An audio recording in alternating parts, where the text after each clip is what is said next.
नमस्कार दोस्तों, आप सभी का स्वागत है हमारे YouTube channel BCS basic physics में। आज की इस वीडियो में हम अध्ययन करेंगे रेडियोएक्टिव पदार्थों की अर्धआयु तथा माध्यायु के बारे में। ये जो टॉपिक है वो कक्षा 12 जो NCERT की पाठ्यपुस्तक है उसके 13वें चैप्टर नाभिक से हमने लिया है। इस वीडियो में हम माध्यायु तथा अर्धआयु के सूत्र, परिभाषा तथा इन पर आधारित न्यूमेरिकल क्वेश्चनों की चर्चा करेंगे, पढ़ने वाले हैं।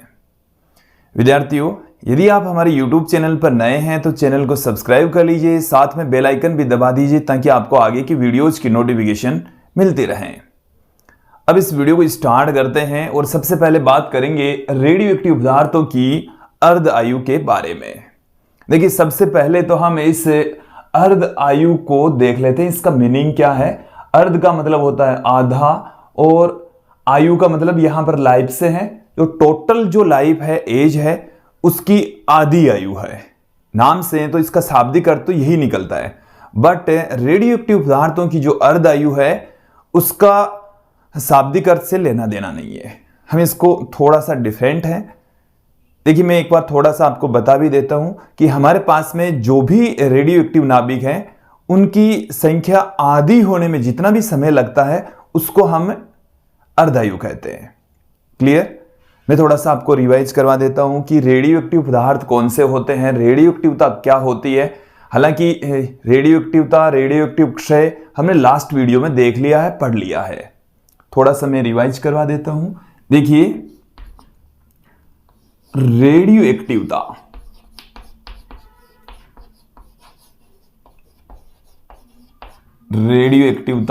जिसे हम रेडियो एक्टिविटी भी कहते हैं, किसे कहा जाता है कि कुछ ऐसे पदार्थ होते हैं जो स्वतः ही अल्प कणों का या विकिरणों का उत्सर्जन करते हैं, तो उस घटना को हम रेडियोएक्टिवता कहते हैं।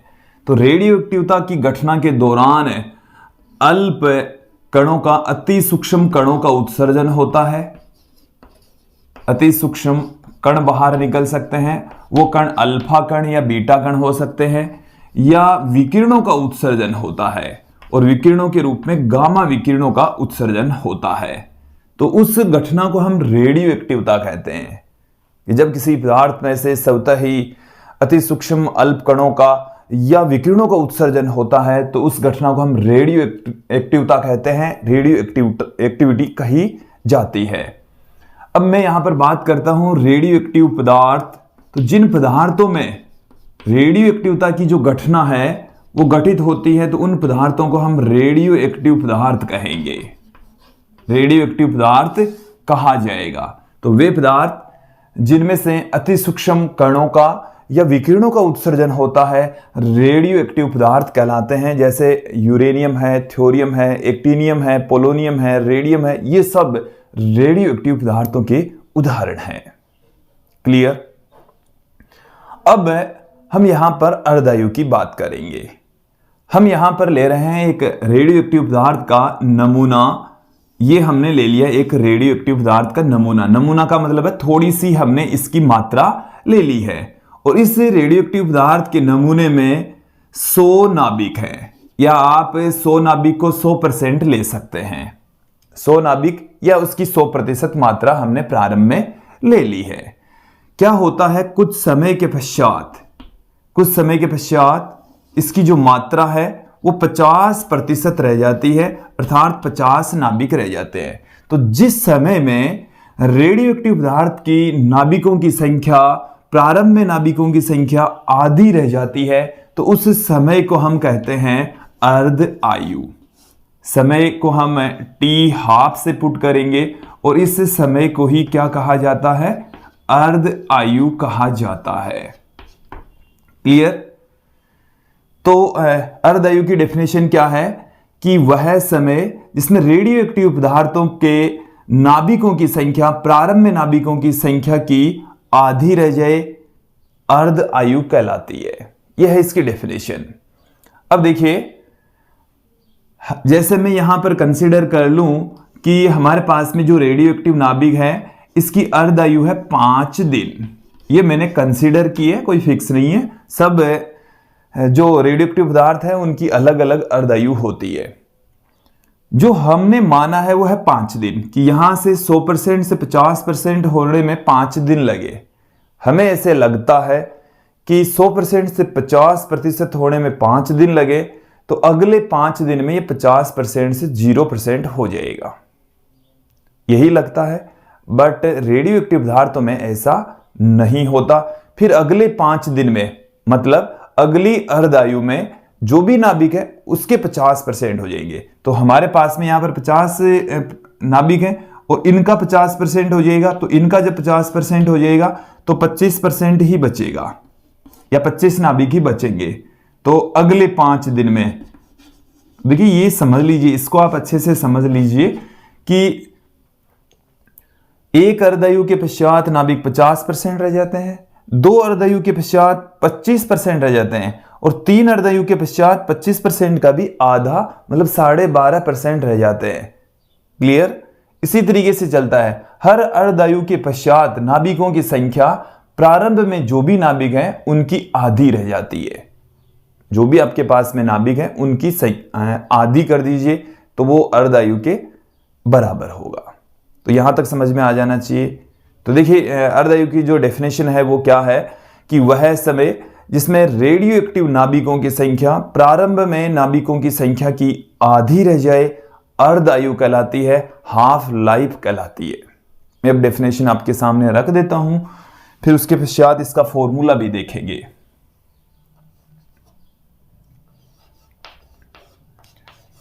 वह समय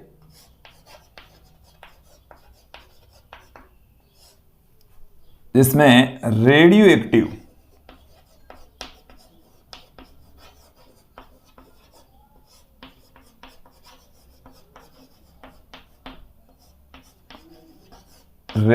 नाभिकों की संख्या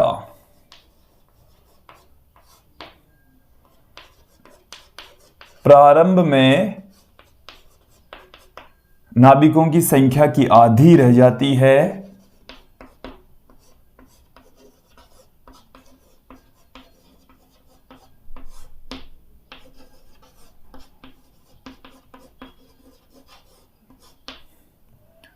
आधी रह जाती है।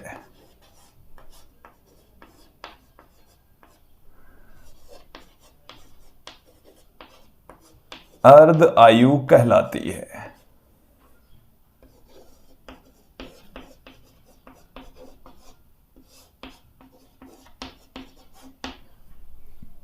अर्धायु कहलाती है।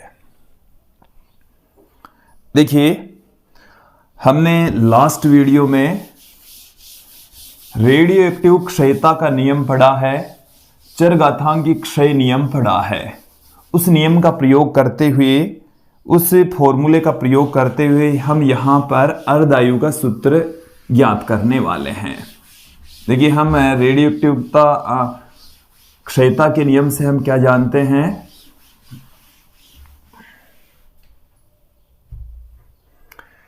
देखिए, हमने लास्ट वीडियो में एक फॉर्मूला निकाल लिया था कि यदि प्रारंभ में नाभिकों की संख्या n0 है तो स्मॉल t समय के पश्चात नाभिकों की संख्या n बराबर n0 exponential minus lambda t होता है। मैं आपके सामने रख रहा हूं। हम जानते हैं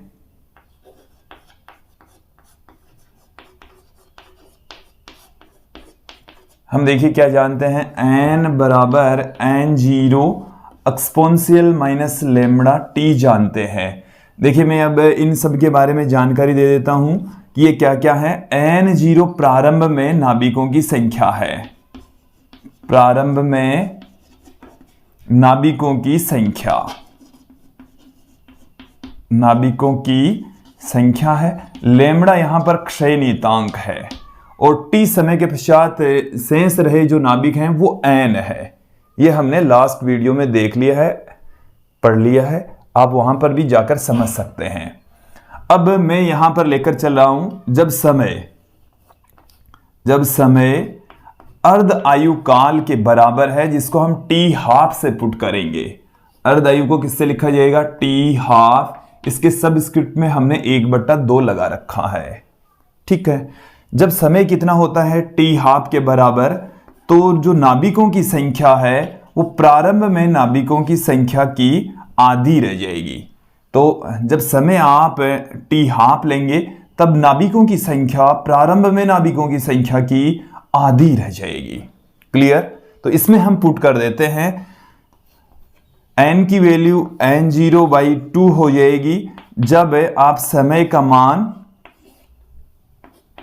t हाफ पुट कर देते हैं। तो देखिए यहां से हम इसको क्या पुट कर दें, n0 से n0 कैंसिल हो गया, 1/2 बराबर exponential minus lambda T half और 2 बराबर हमारे पास में देखिए 1/2 बराबर, इसको मैं एक पद और आगे बढ़ा देता हूं, एक्सपोनेंशियल लैम्बडा टी हाफ। इसे हम क्या लिख सकते हैं, इसे इस तरीके से लिखा जा सकता है 2 बराबर एक्सपोनेंशियल लैम्बडा टी हाफ, इसको हम पुट कर देंगे। अब हमें वैल्यू चाहिए टी हाफ की, मतलब हमें वैल्यू चाहिए अर्धायु की। तो अर्धायु की वैल्यू ज्ञात करने के लिए इसका हम लॉग ले लेंगे। तो टेकिंग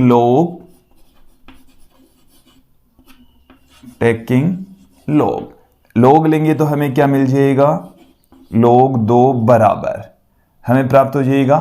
देखिए log जब लेंगे तो ये log e का मान हो जाएगा 1, लैम्बडा टी हाफ मिल जाएगा, हमें टी हाफ हमें प्राप्त हो जाएगा। यहां से टी हाफ बराबर कितना आ गया है, log 2 अपॉन लैम्बडा, और यही है हमारे पास में अर्धायु का सूत्र। log 2 की जो वैल्यू है वो 0.693, ये हमें मिल चुका है अर्धायु का सूत्र फॉर्मूला। यहां तक आपको समझ में आ जानी चाहिए।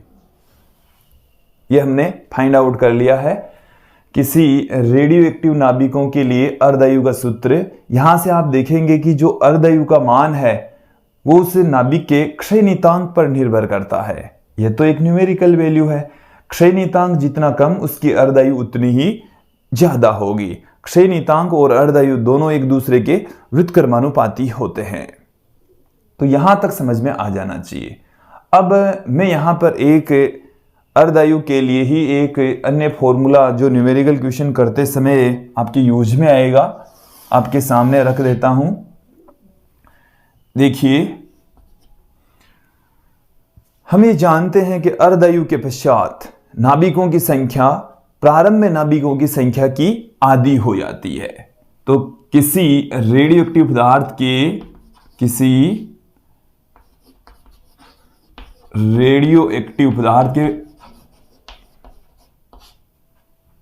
पदार्थ में प्रारंभ में नाभिकों की संख्या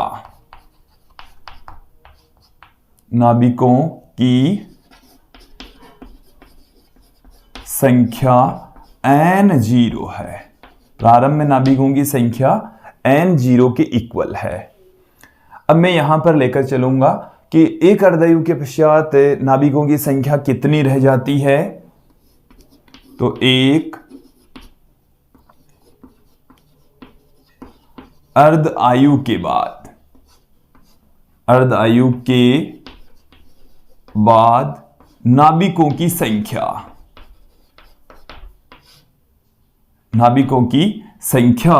तो देखिए उन नाभिकों की जो संख्या है उसको मैं n1 से पुट कर देता हूं। n1 का मतलब है एक अर्धायु के पश्चात नाभिकों की संख्या जो कि प्रारंभ में नाभिकों की संख्या की आधी होती है।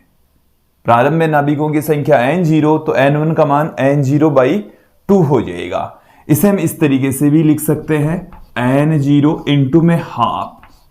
ये आपको नहीं दिख रहा है तो अगले स्टेप में देख लेंगे हम। फिर हम बात करते हैं 2 अर्धायु के पश्चात। अब हमने समय कितना ले लिया है, 2 अर्धायु के बाद नाभिकों की संख्या। तो 2 अर्धायु के पश्चात नाभिकों की जो संख्या है उसको मैं पुट कर रहा हूं n2 से। n2 का मतलब क्या है कि इसमें एक अर्धायु के पश्चात जो भी नाभिक बचे उनकी आधी हो जाएगी, तो n1 का आधा हो जाएगा।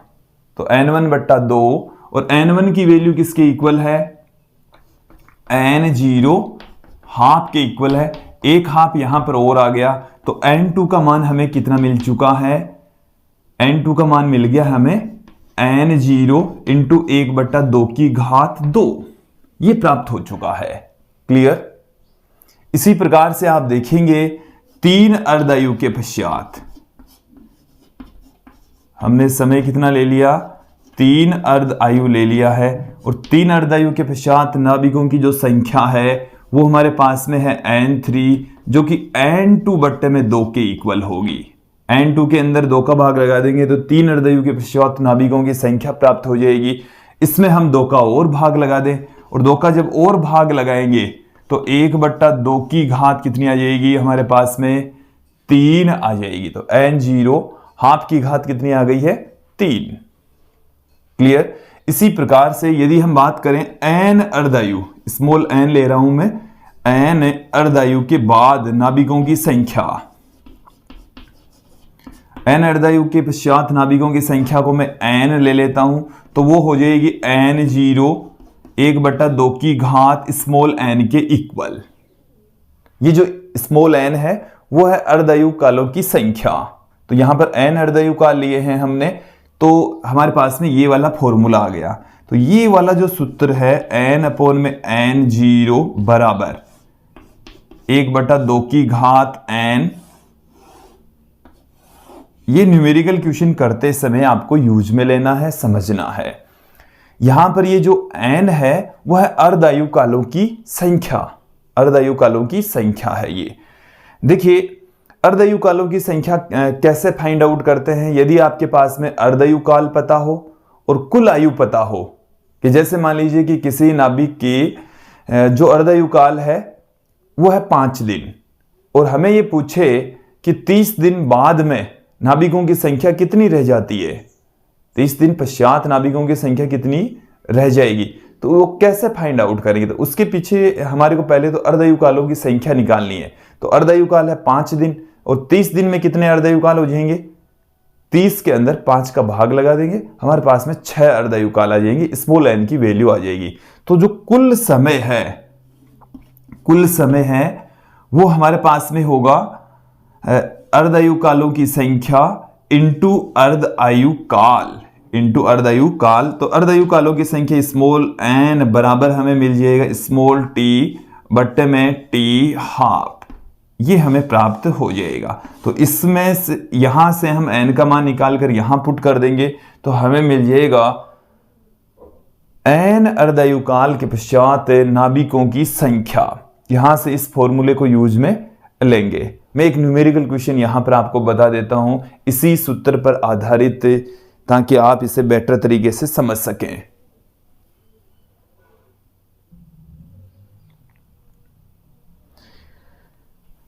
एक एग्जाम्पल यहां पर हम देख लेते हैं जो अर्धायु पर आधारित है।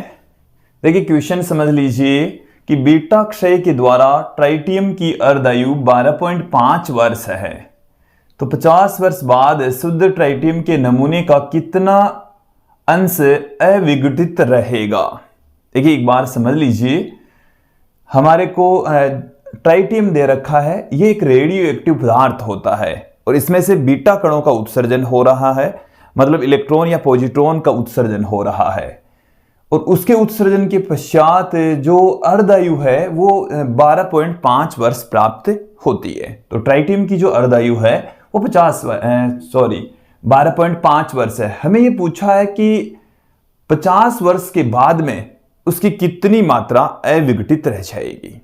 तो देखिए हमारे पास में क्या क्या दे रखा है, अर्ध आयु दे रखी है 12.5 वर्ष, और कुल जो समय है t वो हमें दे रखा है 50 वर्ष। हमें अर्धायु कालों की संख्या ज्ञात करनी है जो कि कुल समय के अंदर अर्ध आयु काल का भाग लगाने से प्राप्त होती है। तो 50 में जब हम 12.5 का भाग लगा देंगे तो हमें अर्धायु कालों की संख्या प्राप्त हो जाएगी, जो कि यहां पर 4 होगी। तो 50 में जब 12.5 का भाग लगाएंगे तो 4 प्राप्त हो जाएगा।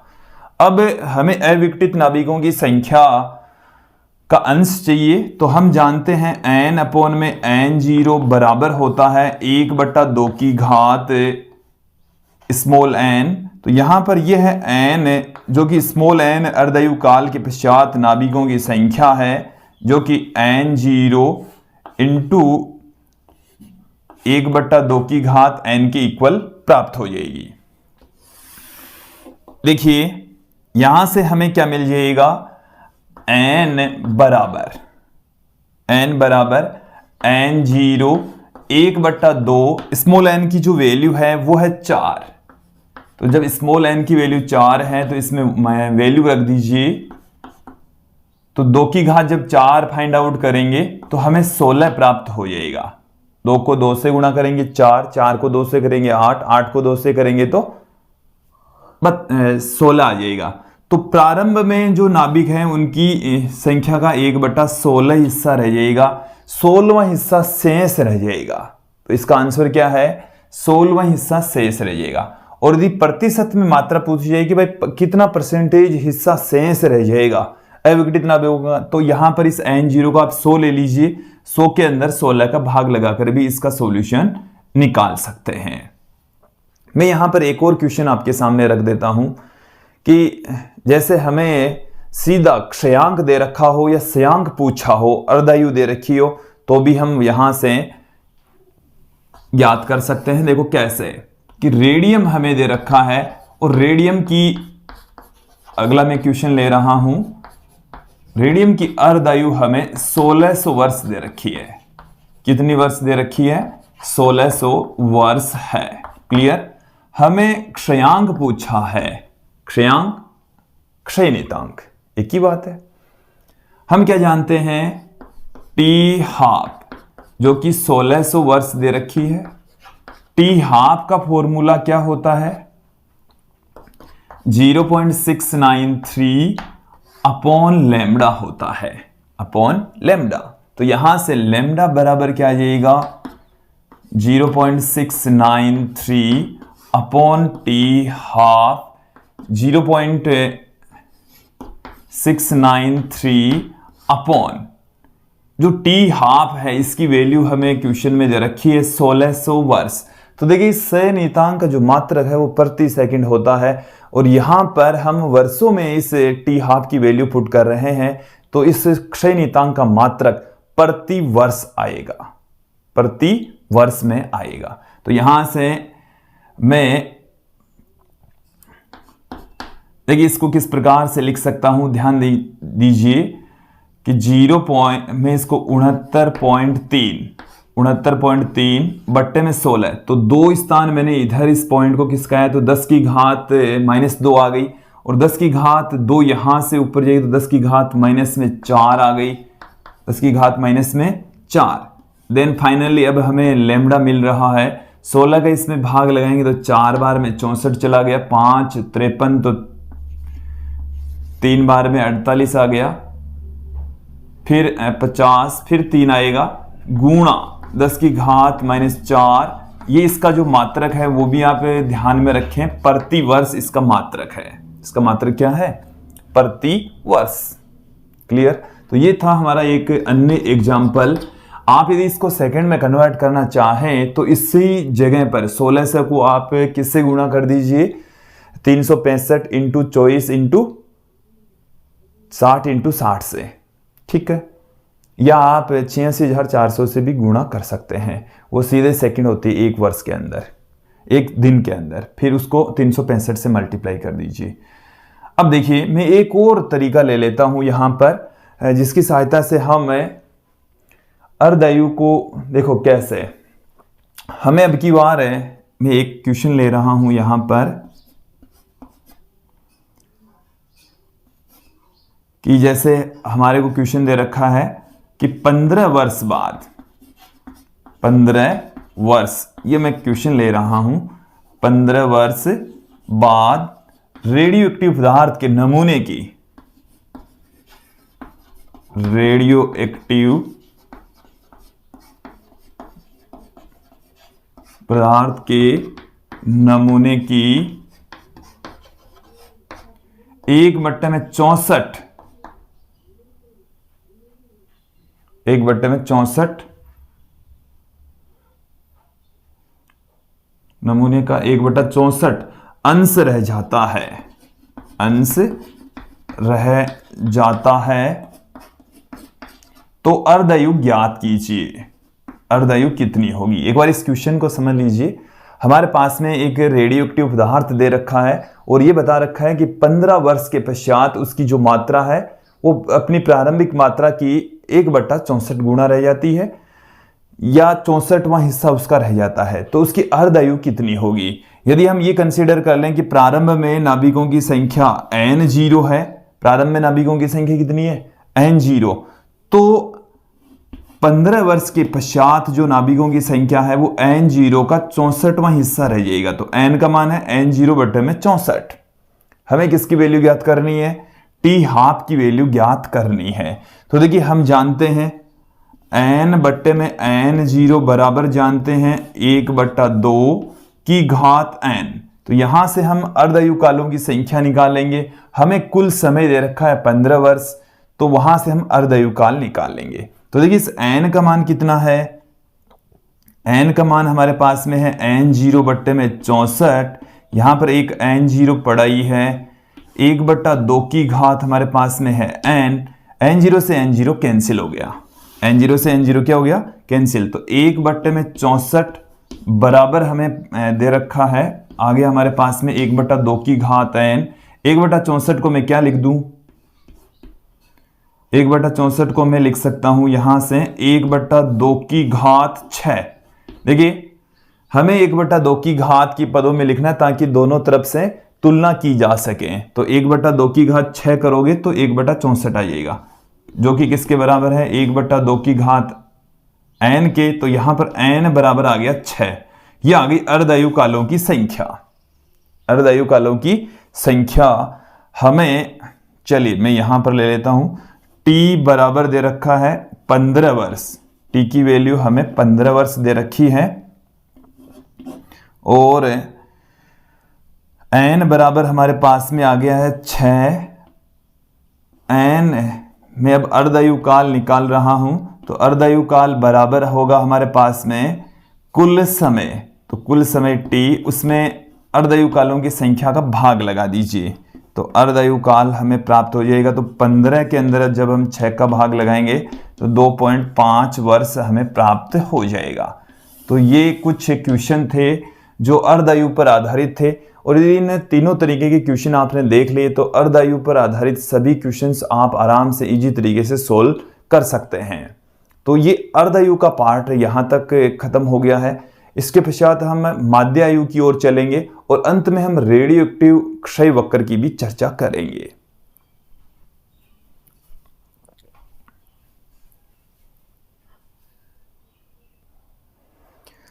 विद्यार्थियों, अब हम यहां पर बात करेंगे रेडियो एक्टिव पदार्थ की माध्य आयु। तो माध्य आयु किसे कहते हैं, औसत आयु किसे कहते हैं? हम ये जानते हैं कि औसत निकालने का जो फॉर्मूला है, राशियों का योग बट्टे में राशियों की संख्या होती है। ठीक है, यहां पर उसी प्रकार से ही रेडियो एक्टिव पदार्थ की जो माध्य आयु है वह रेडियो एक्टिव पदार्थ में उपस्थित नाभिकों की कुल आयु तथा उन नाभिकों की कुल संख्या के अनुपात को हम माध्य आयु कहते हैं। तो मैं यहां पर इसकी डेफिनेशन क्या है एक बार फिर से सुन लीजिए कि रेडियो एक्टिव नाभिकों की कुल आयु तथा उन नाभिकों की कुल संख्या के अनुपात को उनकी माध्य आयु कहते हैं। तो डेफिनेशन में आपके सामने रख देता हूं, क्या है कि रेडियो एक्टिव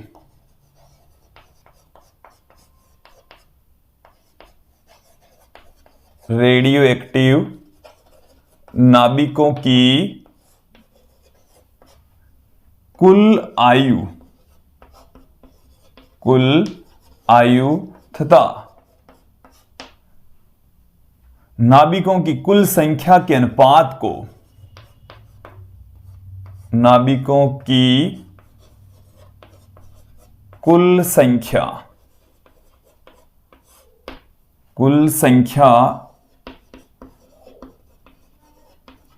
के अनुपात को माध्य आयु कहते हैं। मध्य आयु, इसे हम टो से प्रदर्शित करेंगे, टो से प्रदर्शित करेंगे। देखिए इसकी जो डेफिनेशन है उसी के अकॉर्डिंग मैं लिख रहा हूं। नाभिकों की कुल आयु, नाभिकों की कुल आयु, जो हम नाभिक लेकर चल रहे हैं उनकी कुल आयु तथा नाभिकों की कुल संख्या।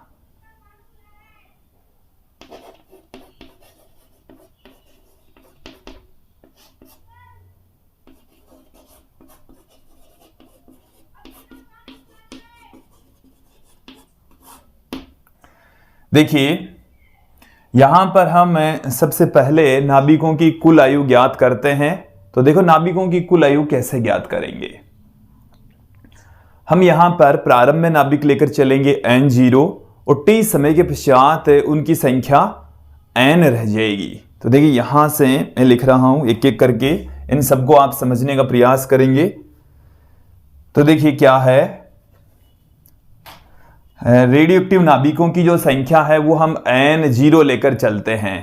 रेडियो एक्टिव नाभिकों की संख्या, प्रारंभ में नाभिकों की संख्या है n0 और t समय के पश्चात उनकी संख्या रह जाती है n। हम एक अल्प समय अंतराल लेंगे dt और उस अल्प समय अंतराल में रेडियो एक्टिव नाभिक हम कंसिडर कर लेते हैं कि dn नाभिक क्षयित हो रहे हैं, dn नाभिकों का क्षय हो रहा है। तो उस कंडीशन में देखेंगे आप क्या क्या हमें प्राप्त हो रहा है। समय, मैं यहां पर ज्यादा थ्योरी पुट नहीं कर रहा हूं। जब समय हमारे पास में है 0 पर नाभिकों की संख्या, नाभिकों की संख्या मतलब प्रारंभ में हो गया है, प्रारंभ में नाभिकों की संख्या है n0 और समय जब हम स्मॉल t ले लेते हैं, समय हम कितना ले लेते हैं स्मॉल t, तो नाभिकों की संख्या शेष रह जाती है n के इक्वल। प्रारंभ में नाभिकों की संख्या n0 थी, t समय के पश्चात कितने नाभिक रह गए हैं शेष n रह गए। अब मैं यहां पर लेकर चल रहा हूं कि dt समय में, कि जब समय t हो गया है तो उसमें एक अल्प समय अंतराल ले लेते हैं, अल्पांश समय हम ले लेते हैं। अल्पांश समय dt में क्षयित नाभिकों की संख्या, क्षयित नाभिकों की संख्या, नाभिकों की संख्या के अल्प समय अंतराल में जो क्षयित नाभिक हैं उनकी संख्या भी अल्प है, उसको हम लिख रहे हैं dn से।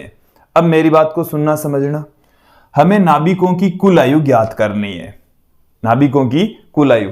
तो जो रेडियो एक्टिव पदार्थ है, जैसे मैं यहां पर आपको समझा रहा हूं कि ये हमारे पास में रेडियो एक्टिव पदार्थ हैं और इसके अंदर ये बहुत सारे नाभिक हैं।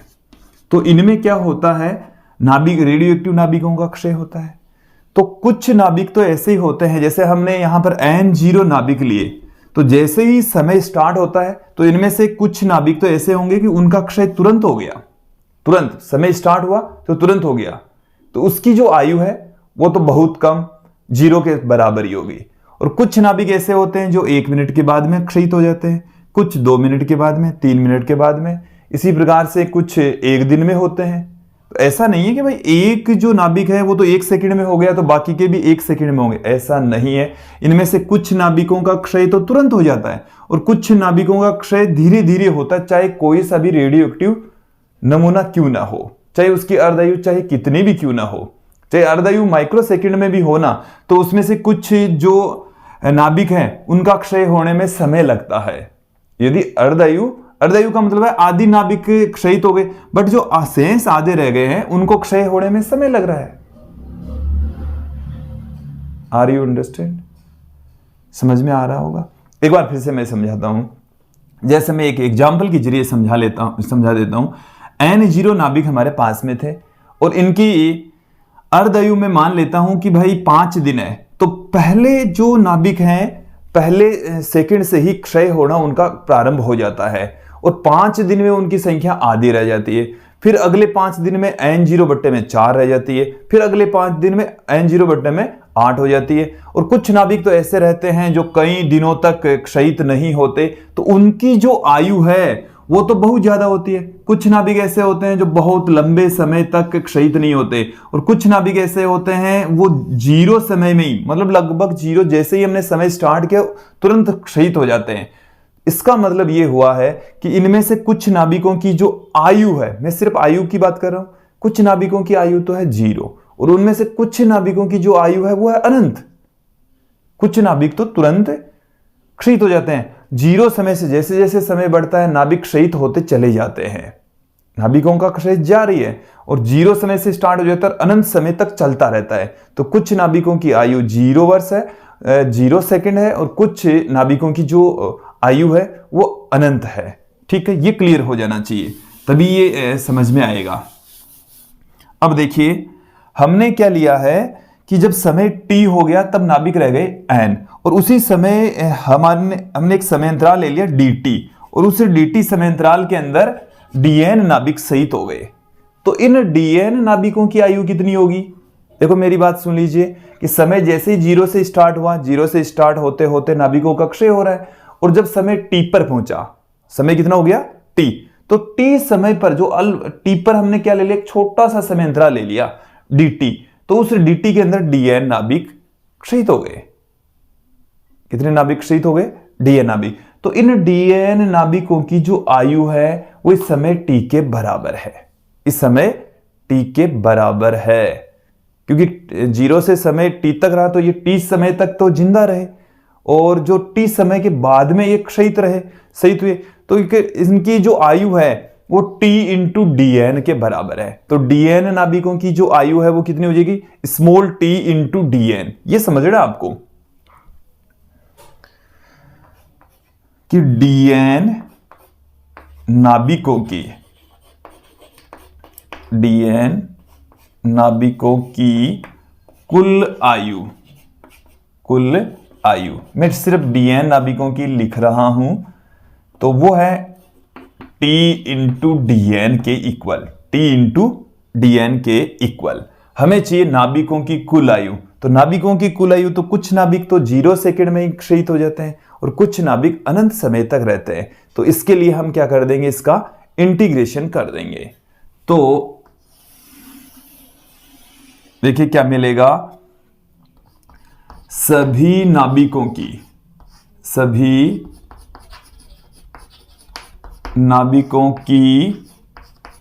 कुल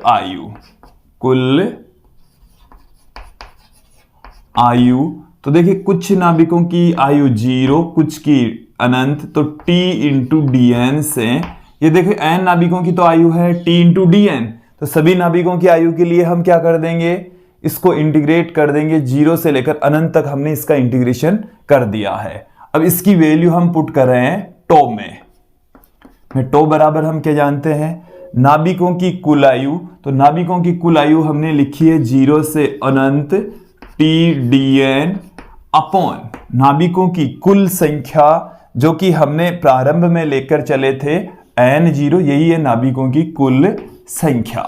यहां तक समझ में आ जाना चाहिए, क्लियर। अब देखिए हमारे पास में क्या है, हम क्या जानते हैं, dn बाई dt बराबर जानते हैं माइनस में लैम्बडा t, कि t समय के पश्चात जो नाभिकों के क्षय होने की दर है dn बाई dt बराबर होता है माइनस में लैम्बडा dt। और ये हमने रेडियो एक्टिव क्षयता के नियम में देखा था, नाभिकों के क्षय होने की दर है वो उस समय नाभिकों की संख्या के समानुपाती होती। अब सही है, सही नहीं था, अब ये फॉर्मूला सही है। अब देखिए यहां से हम इन नाभिकों की dn जो dt समय है उसमें क्षयित होने वाले नाभिकों की संख्या को मैं लिख रहा हूं यहां पर लैम्बडा n इंटू dt से। देखिए मैंने इनकी संख्या लिखी है, केवल परिमाण लिखा है, हालांकि इनकी संख्या में कमी होती है, मैंने यहां पर इनका परिमाण लिखा है। तो यहां से इसकी वैल्यू उठाकर मैं यहां पर पुट कर दूं तो हमें क्या मिल जाएगा, 0 से अनंत t lambda into n d t upon n zero. ठीक है, ये मैंने कहां से लिखा है, यहां से लिखा है। ठीक है, और एन बराबर क्या जानते हैं हमें, ये भी हमने लास्ट वीडियो में देख लिया है। चरघातांक के क्षय नियम में हमें यही प्राप्त होता है, एन बराबर n zero exponential minus lambda t के इक्वल। तो मैं यहां पर इसकी वैल्यू भी पुट कर देता हूं। बोर्ड पर फोकस बनाए रखिए। टी लेमड़ा एन की जो वैल्यू है वो है n zero exponential minus lambda t d t upon में एन जीरो। क्लियर। अब मैं यहां से तो बराबर इस एन जीरो से ये वाला एन जीरो कैंसिल हो जाएगा। एन जीरो को हम इंटीग्रेशन से बाहर लेंगे, फिर बट्टे वाले एन जीरो से कैंसिल कर देंगे। इस लेमड़ा को मैंने बाहर ले लिया, लेमड़ा को बाहर ले लिया तो अंदर क्या रह गया, जीरो से अनंत तक T exponential minus lambda t d T, ये हमारे पास में आ गया है। तो बराबर लेमड़ा जीरो से अनंत तक हमने इंटीग्रेशन करना है, T exponential minus lambda t d T. अब देखिए यहां पर जो फलन है इसका जो इंटीग्रेशन है वो हम आइलेट नियम से करेंगे, फर्स्ट सेकंड को कंसीडर करके फिर इसका समाकलन होना है। तो देखिए यहां पर जो t है वो अलजेब्रिक फंक्शन, इसको हमने पहला फलन मान लिया, और यह एक्सपोनेंशियल फलन जिसको हमने दूसरा फलन मान लिया। तो देखिए पहले इसका इंटीग्रेशन किस तरीके से होता है, आइलेट नियम में आपको बता देता हूं। यहां पर देखिए जब दो फलन गुणा में हो तब उनका इंटीग्रेशन किस प्रकार से करते हैं, इसका एक फॉर्मूला है। जैसे हमारे पास में ये दो फलन हैं, पहला और दूसरा गुणा में है, तो इनका इंटीग्रेशन किस तरीके से किया जाएगा, पहला फलन एज डीज, दूसरे फलन का आप समाकलन कर दीजिए, फिर माइनस में पहले फलन का आप अवकलन करेंगे डी बाई जिसके भी रेस्पेक्ट हो रहा है, तो मैंने यहाँ पर dx लिख दिया है। फिर दूसरे फलन का आप यहाँ पर समाकलन करेंगे, फिर उसके पूरे का भी समाकलन करना है। ये हमारे पास में इसका दो फलन जब गुणा में होते हैं तब समाकलन करने का सूत्र है, आइलेट नियम इसे हम कहते हैं। तो देखिए हमें टो बराबर कितना प्राप्त हो जाएगा, टो बराबर बोर्ड पर फोकस करेंगे, लेमड़ा पहला फलन तो एच डीज रखना है, पहला फलन हमने एच डीज रख दिया टी, फिर दूसरे फलन का हमें करना है इंटीग्रेशन, तो एक्सपोनेंशियल माइनस लेमड़ा टी का इंटीग्रेशन क्या हो जाएगा, एक्सपोनेंशियल माइनस लेमड़ा टी, और लेमड़ा टी का आप अवकलन करके भाग लगा दीजिए, तो माइनस लेमड़ा का भाग लग गया है, और लिमिट मैंने यहां पर पुट कर दी है जीरो से अनंत तक। फिर माइनस में यहां पर इंटीग्रेशन होना है, पहले आप पहले फलन का डिफरेंशिएशन कर दीजिए, तो टी का डिफरेंशिएशन करोगे तो 1 आ गया, और इसका जब इंटीग्रेशन करेंगे तो exponential minus lambda T upon में माइनस में लेमड़ा आ गया है। यहां तक समझ में आ जाना चाहिए। फिर देखिए लेमड़ा, मैंने यहां पर ये फिर से लेमड़ा लिखा है। देखिए जब इसमें हम अपर लिमिट पुट करेंगे तो देखिए एक्सपोनेंशियल की घात बट्टे में जब जाएंगे तो ये प्लस में हो जाएगी, और जब अनंत पुट करेंगे, चलिए मैं एक पद बढ़ा ही देता हूं ताकि आपको समझ में भी आ जाए।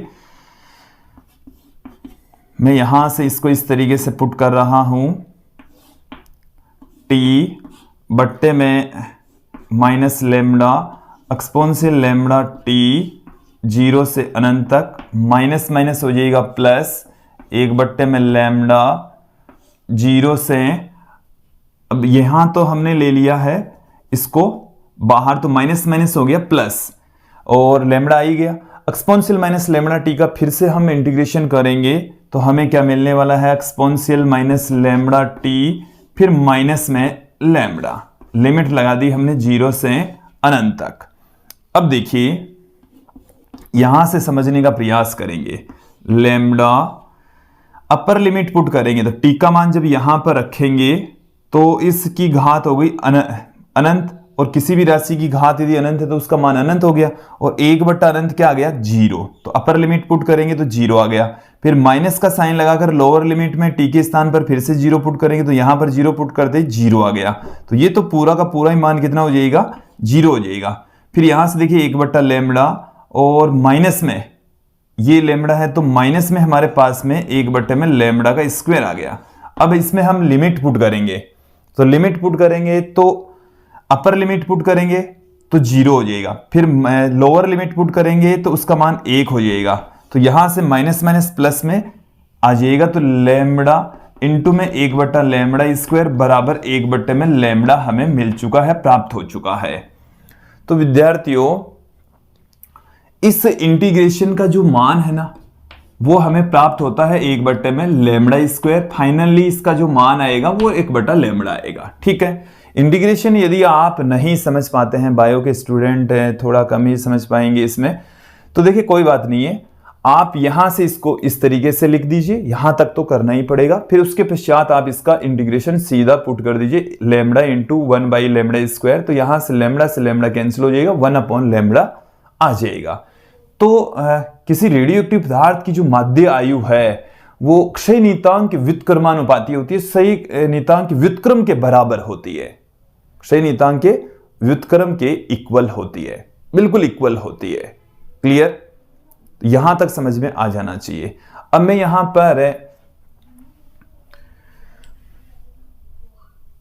पर अर्धायु तथा माध्य आयु के मध्य संबंध आपको बता देता हूं, साथ में एक माध्य आयु से रिलेटेड क्वेश्चन भी आपके सामने रख देता हूं। अर्धायु तथा माध्य आयु में रिलेशन देख लेते हैं। हम देखिए क्या जानते हैं, अर्धायु का फॉर्मूला हमने देखा था 0.693 अपॉन में लैम्बडा, माध्य आयु का फॉर्मूला हमारे पास में आ गया 1/लैम्बडा के इक्वल। देन दोनों के बीच में क्या रिलेशन होगा,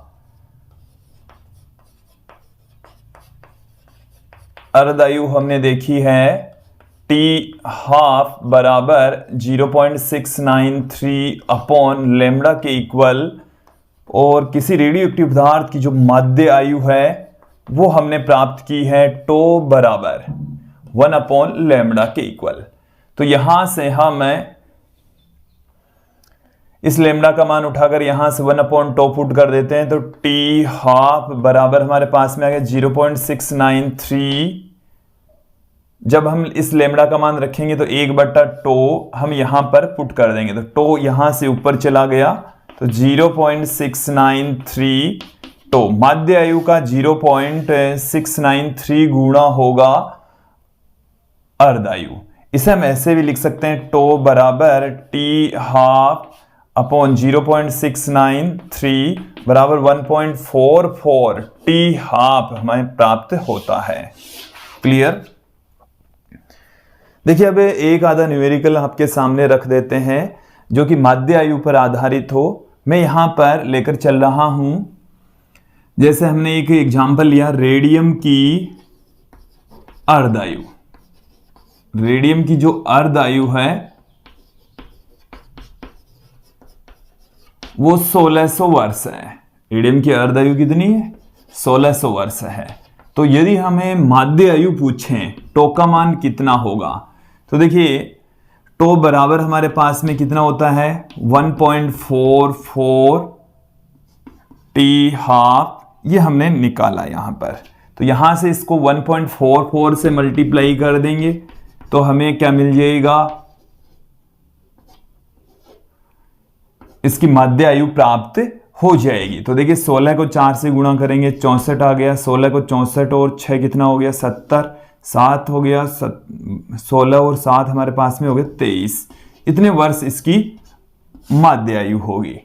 क्लियर, अब जैसे मान लीजिए कि हमें क्षय नीतांक दिया हुआ हो, यदि किसी मैटर के लिए क्षय नीतांक दिया हुआ हो तो टो का मान सीधा हमें 1/लैम्बडा का फॉर्मूला लगाकर क्षय नीतांक की वैल्यू रखकर माध्य आयु ज्ञात कर सकते हैं। क्लियर, तो विद्यार्थियों ये था आज का हमारा वीडियो, इसमें हमने माध्य आयु तथा अर्धायु के बारे में अध्ययन कर लिया। अब मैं थोड़ा सा अंत में हम चर्चा करेंगे रेडियो एक्टिव क्षय वक्र के बारे में, तो देखिए रेडियो एक्टिव क्षय वक्र क्या है, थोड़ा सा अध्ययन कर लेते हैं रेडियो एक्टिव क्षय वक्र के बारे में भी। रेडियो एक्टिव क्षय वक्र समय का अविघटित नाभिकों की संख्या के साथ में जो ग्राफ है उसको हम रेडियो एक्टिव क्षय वक्र कह रहे हैं। ये हमने एक तरफ ले लिया है अविघटित नाभिकों की संख्या, अविघटित नाभिकों की संख्या, नाभिकों की संख्या, और उसे हम लिख रहे हैं n से। अविघटित नाभिकों की संख्या को किससे लिखा जा रहा है, n से। और इधर हम लेंगे समय, और समय हम लेंगे अर्ध आयु के पदों में, अर्ध आयु काल के टर्म्स में हम समय लेकर चलेंगे। देखिए जब समय 0 होता है तब नाभिकों की जो संख्या है वो है n0। नाभिकों की संख्या कितनी है, n0। और जब समय 1 अर्ध आयु काल के बराबर होता है तब नाभिकों की संख्या रह जाती है n0/2 के इक्वल। तो यहां से जो ग्राफ है वो समझने का प्रयास करेंगे। जब समय 2 अर्ध आयु के बराबर हो जाता है तब नाभिकों की जो संख्या है वो n0/4, मतलब 1 अर्ध आयु काल के पश्चात जो प्रारंभ में आपने नाभिक लिए उसका आधा, 2 अर्ध आयु काल के पश्चात नाभिकों की संख्या इसका भी आधा, फिर 3 अर्ध आयु काल के पश्चात कितना हो जाएगा, इसका भी आधा हो जाएगा, n0/8 हो जाएगा, ये आ गया। फिर 4 अर्ध आयु काल के पश्चात आप देखेंगे तो इसका भी आधा हो जाएगा, n0/16। फिर 5 अर्ध आयु काल के पश्चात नाभिकों की संख्या इसका भी आधा प्राप्त हो जाएगी। तो देखिए जो ग्राफ है वो इस तरीके से हमें प्राप्त होगा। इसे आप ऐसे कंटिन्यू चलता जाएगा, इस तरीके से हम मिला सकते हैं इसको ऐसे। तो ये है रेडियो एक्टिव क्षय वक्र, जो कि अविघटित नाभिकों की संख्या का समय के साथ में ग्राफीय निरूपण होता है। ये आराम से समझ में आ गया होगा। हर अर्ध आयु के पश्चात नाभिकों की संख्या यहां पर n0 थी, तो 1 अर्ध आयु काल के पश्चात n0/2, 2 के पश्चात n0/4, 3 के पश्चात n0/8, इसी तरीके से 4 के पश्चात n0/16, 5 के पश्चात n0/32 प्राप्त होगी। इसी तरीके से कंटिन्यू चलती जाएगी और ये जो वक्र है वो अनंत पर जाकर मिलेगा। तो ये था रेडियो एक्टिव क्षय वक्र। और आज के इस वीडियो में आपने देख लिया है रेडियो एक्टिव पदार्थों की अर्धायु तथा माध्यायु के बारे में संपूर्ण जानकारी। आज के इस वीडियो में इतना ही। धन्यवाद दोस्तों।